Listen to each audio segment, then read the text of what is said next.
Ekale gbogbo lé citizen ìwà ló ń kí yín Ekale mo kí yín mo kí gbogbo ọmọ Yorùbá nílé ní lóko ní onínú ìrìnàjò ẹ jọ̀ọ́ ọ̀rọ̀ tá a fẹ́ sọ mo fẹ́ kó yé wa náà ni pé òmìnira ní kókó ẹ má bínú òmìnira ní kókó òmìnira ló ṣe pàtàkì jù òmìnira kárẹ̀ tá a bá dẹ̀ máa gba òmìnira ìdáàbòbò ká ṣe ètò bá ṣe máa dáàbòbò ara wa òun ni aláti mẹ́nubà ẹ jọ̀ọ́ mo fẹ́ kẹ́ ẹ fetí sí nǹkan tí arákùnrin ń sọ mí báyìí ní màmá ó sọ léèbó màá túmọ̀ ẹ̀ sí Yorùbá n tó ń sọ ni pé referendum pé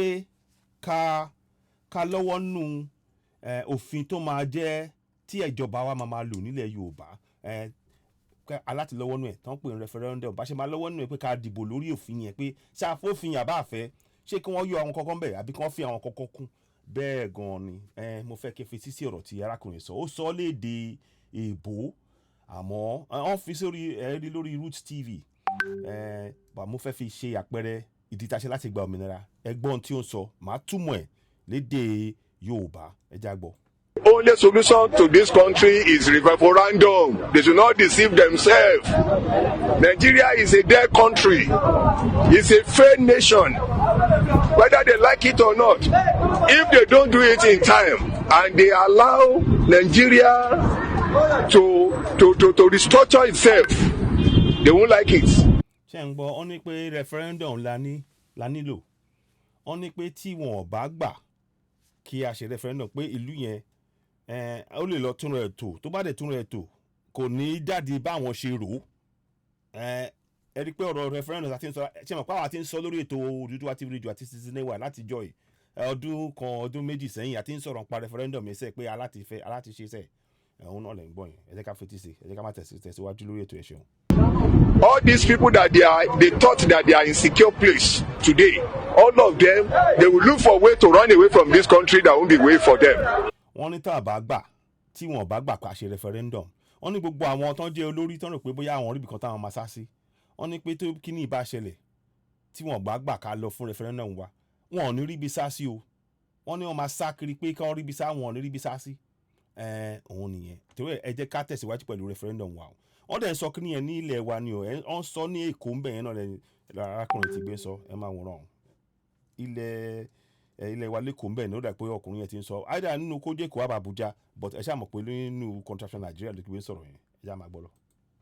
Go to Lagos now. Go even in this Abuja. Who can walk Abuja ló ń wà freely now? How many people can walk freely in federal capital? wọ́n ní àwọn èèyàn mélòó ló lè rìn láì má jáyà ní Abuja ní capital tó ń pè ní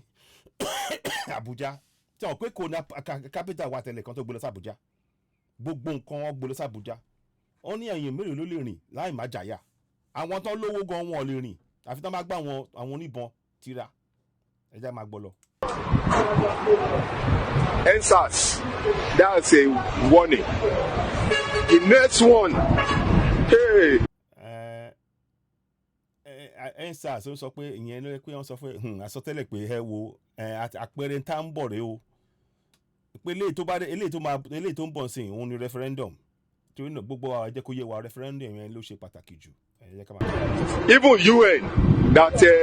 closing their ear and eyes now, they will come, they will call, nobody. Wọ́n ní pé kódà àwọn tó ń pera wọn ní UN àwọn olófin àgbáyé ṣe mọ̀ kọ́ nínú àwọn olófin àgbáyé yẹn ìlú mẹ́ta ló dá gbogbo kíní ilẹ̀ o ìlú Faransé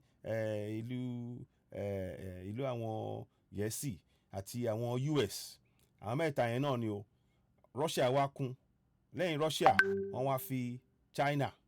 kún sọ̀rọ̀ mi yé yín wọ́n jẹ́ àwọn márùn-ún sọ̀rọ̀ mi yé yín ó ní pé kódà àwọn gan wọn nílé apá àwọn nìkan tó ń bọ̀ yìí torí náà ẹ jẹ́ ká tẹ̀síwájú pẹ̀lú referendum wa o ó ṣe pàtàkì.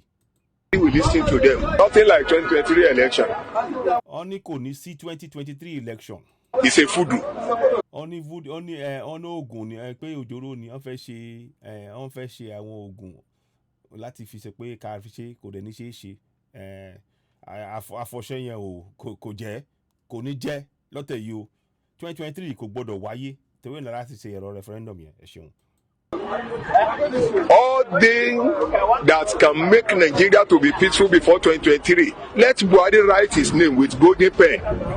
If it's truly meant for Nigeria, let them call for conscious conference or referendum. Let people speak their mind out, not the election.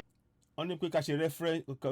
pe conference kí Buhari pe conference kí gbogbo àwọn aráàlú àwa Ìgbò àwa Yorùbá àtàwọn middle belt àtàwọn pé ká sọ ọkàn wa jáde ká gbé referendum lẹ̀ election ìdìbò kọ́ la nílò sí referendum la nílò. Election. Who want to be election? Is it somebody who want to contest? Tinubu, rogue, armed robber, killer.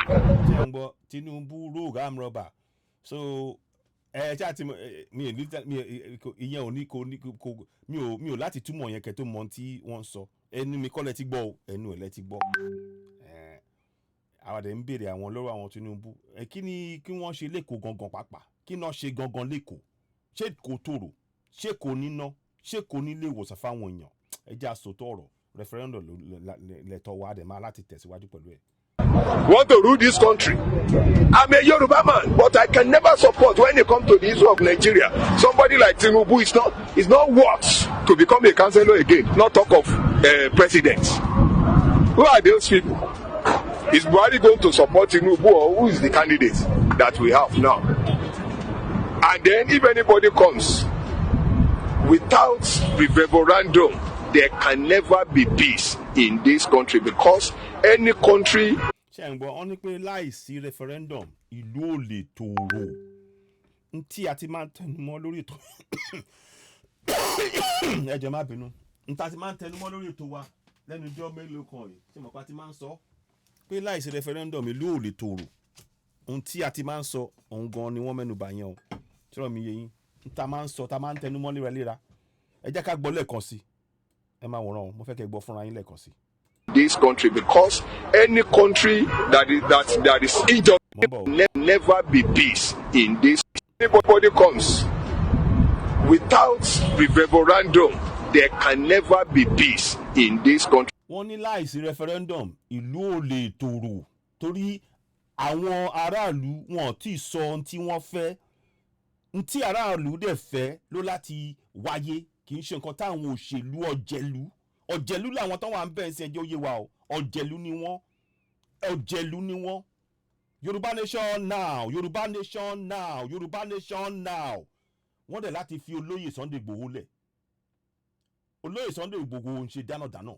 olóyè Sunday Igboho ó dúró ti ọmọ Yorùbá ẹ̀tọ́ Yorùbá ló ń jà fún kí n ṣe fẹ́ tọ́ ẹ o ìtọ́ àwọn ìrandíran àwọn ọmọ Yorùbá ló ń jà fún o ẹjẹ́ òye wa o wọ́n láti fi olóyè Sunday Igboho lẹ̀. Because any country that is injustice, there can never be peace. Ìlú tó yẹ pé wọ́n ti ń rẹ́ èèyàn jẹ wọ́n ń rẹwà jẹ bó ṣe ń rẹwà jẹ yìí ìlú yẹn náà kò lè tòrò tí arákùnrin yẹn sọ nìyẹn ìlú yẹn ò lè tòrò ṣé ń gbọ́ mi kò lè tòrò bàbá ṣe ń gbọ́ ètò yìí ẹ bá wa pín jáde kó tó àwọn èèyàn wa létí. Àbújá lárákùnrin yìí wà ló ti ń sọ ọ̀rọ̀ yìí ó dẹ̀ ń sọ fún wa pé referendum níta ti ń béèrè fún táwa ti ń sọ lórí Odùduwà TV láti dọ̀ yìí ó ti lọ fọ́dún méjì òun ló ti ń sọ ńlẹ̀ wa yẹn so àwọn tó ń rò pé tó ń sọ pé abá kan sọ̀rọ̀ pé akàn sọ̀rọ̀ lásán akàn sọ̀rọ̀ kì í ṣe bẹ́ẹ̀ àwọn èèyàn ń fetí sí ọkàn àwọn èèyàn ti ń ṣí púpọ̀ àwọn èèyàn tí ojú àwọn èèyàn ti ń là wọ́n dẹ̀ ti ń jí a ti ń sọ àwọn èèyàn jí àwa Odùduwà TV Radio Citizen ewa yo Lady Best ọmọọba o alàgbà Àmọ̀tẹ́kùn ni o Mayegun ni o Koiki ni o alàgbà Adé Thomas gbogbo wa pátápátá ọ̀rọ̀ tá ti ń sọ nípa referendum òun lè ń rí yìí kì í ṣe pé wọ́n sọ ń ta wọ́n sọ ní orílẹ̀-èdè amunisin yẹn ibẹ̀ lọ ti gbé ń sọ ẹjẹ́ òye wa. Let all the pastor Adeboye Kumuyi all of them pray let all the imam come together there can never be peace in this country or else there is injustice. That's a true fact. God is not. We cannot continue to fool God. ṣé wọn létí gbọ́ yẹn o so referendum pé kí gbogbo wa ẹ̀tọ́ wa ní kọ̀ọ̀kan wa báyìí ẹ̀tọ́ wa là ń jà fún o gbogbo wa tàbá dìde papọ̀ tàbá sọ papọ̀ à ń jà fún ẹ̀tọ́ wa fáwọn ọmọ wa tó ń bọ̀ wájú wọ́n ti gbalẹ̀ mọ́ wa lọ́wọ́ ìmájọ àpòrọ̀ tanra wa wọ́n ti gbalẹ̀ mọ́ wa torí náà gbogbo àǹfààní tó wà nílẹ̀ yẹn kò tẹ̀ wá lọ́wọ́ torí wọ́n ti gbalẹ̀ mọ́ wa lọ́wọ́ àsìkò aláti gba ilẹ̀ wa padà referendum lẹ́nu máa fi ṣe sọ̀rọ̀ mi yẹn mi ò ní rí ju báyìí lọ màá dá dúró báyìí màá tún máa bóyá mo lè ṣètò tó bá tún ṣe díẹ̀ bóyá mo lè jáde tó bá ní ìrọ̀lẹ́ yìí tó bá ṣe ṣe lẹ́yìn ọmọọba kan tó wà lórí ètò lọ́wọ́ báyìí àmọ́ kíní yìí mo fẹ́ fi mo dìídì gbé kíní ilẹ̀ pé ká lè sọ̀rọ̀ lórí ẹ̀ kó lè yé wa tí a ti ń sọ láti jọ ẹ̀ ṣeun màá tún padà wá láìpẹ́ yìí ní rí ju báyìí lọ ẹ̀ ṣeun àmọ́ gẹ́gẹ́ bí arákùnrin yìí ṣe sọ tó wà l'Ábùjá referendum òun ni ẹ̀tọ́ wa referendum yẹn la máa fi lè gba ilẹ̀ wa ẹ jẹ́ ká sowọ́pọ̀ ká sọ pé ó di dandan ká sọ fáwọn ọ̀jẹ̀lú tó wà ń bẹ̀ pé ń ta rán yín iṣẹ́ tá a rán yín lẹ́ má láti lọ jẹ́ iṣẹ́ táwa ọmọ òlú lápapọ̀ tá a rán yín ni pé kẹ́ lọ sọ fún wọn lọ́hùn pé referendum la fẹ́ o láì jẹ́ bẹ́ẹ̀ àwa ń lọ o referendum yẹn dẹ̀ gbọ́dọ̀ wáyé àrùn jù bẹ́ẹ̀ lọ ẹ ṣeun dìgbà kan náà ó dàbọ̀.